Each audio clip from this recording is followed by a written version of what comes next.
Today we are going to continue on where we left off last week and talk about progressive overload through increasing reps and sets.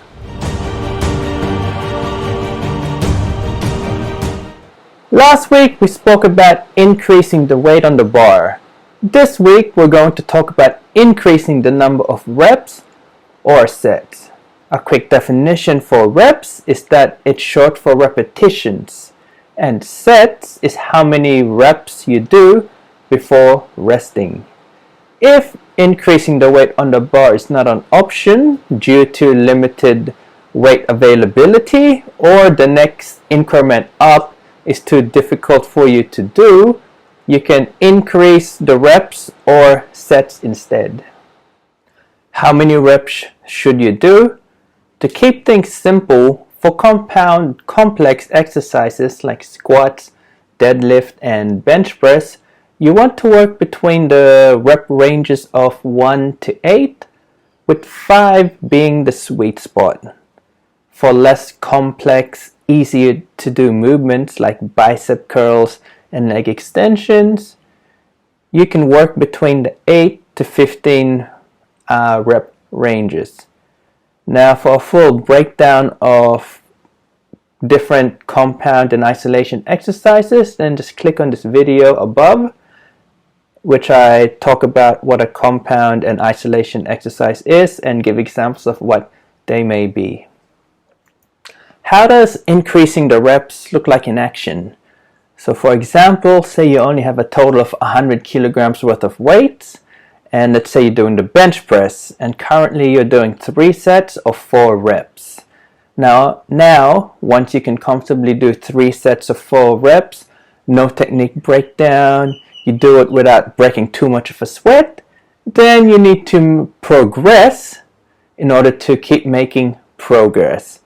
Now, say you've maxed out, 100 kilos, you have no more weights to add, that's where increasing the reps can come in. So how this looks is that next time you perform the bench press, instead of doing 3 sets of 4 reps, you do 3 sets of 5 reps. Now you pretty much repeat the process until you can get to around the 8 reps on the higher end with no technique breakdown and no sweat being broken, and that's when you can look to add an extra set instead. Now, increasing sets is as simple as adding an extra set. There is really no upper limit to how many sets you do per exercise.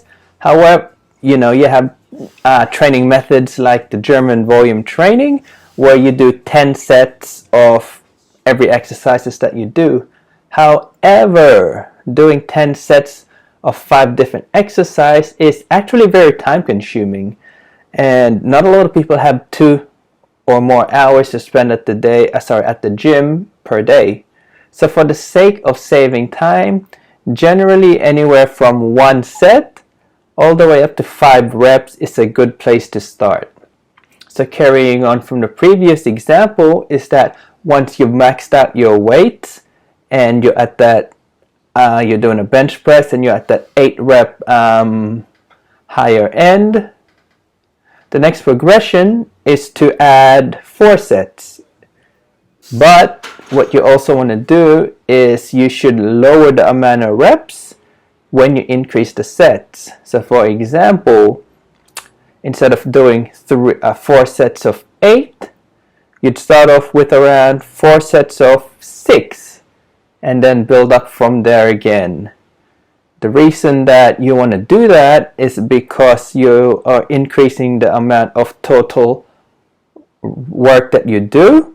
So it's a good idea to reduce the amount of reps just so your body is able to do 4 sets comfortably. Because if you do 4 sets of 8 instead of 4 sets of 6, you might find that the added extra set is a lot harder to do and technique may break down. So taking the safer approach and lowering it to 6 reps, 4 sets is a good idea.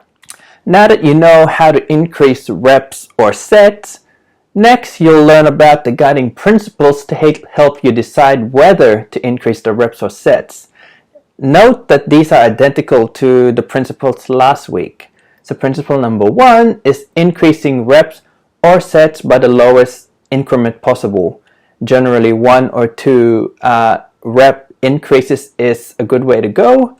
If you need to increase the reps by 10, then you're not lifting heavy enough, and you should look at increasing the weights before increasing the reps.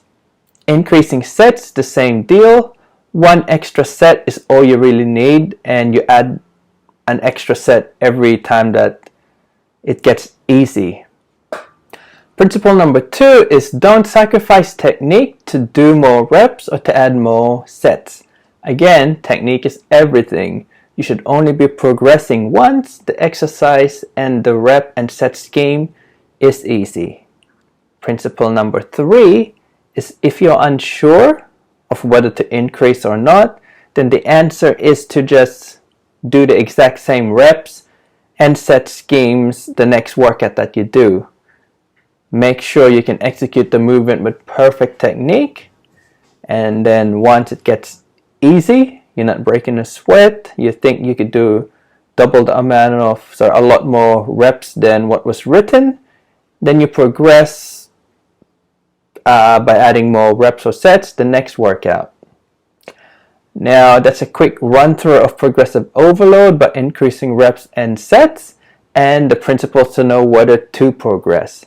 Stay tuned for next week as we wrap up this progressive overload series by talking about altering or changing the movement. Till next time, this is Brian from Brian B Fitness. See ya!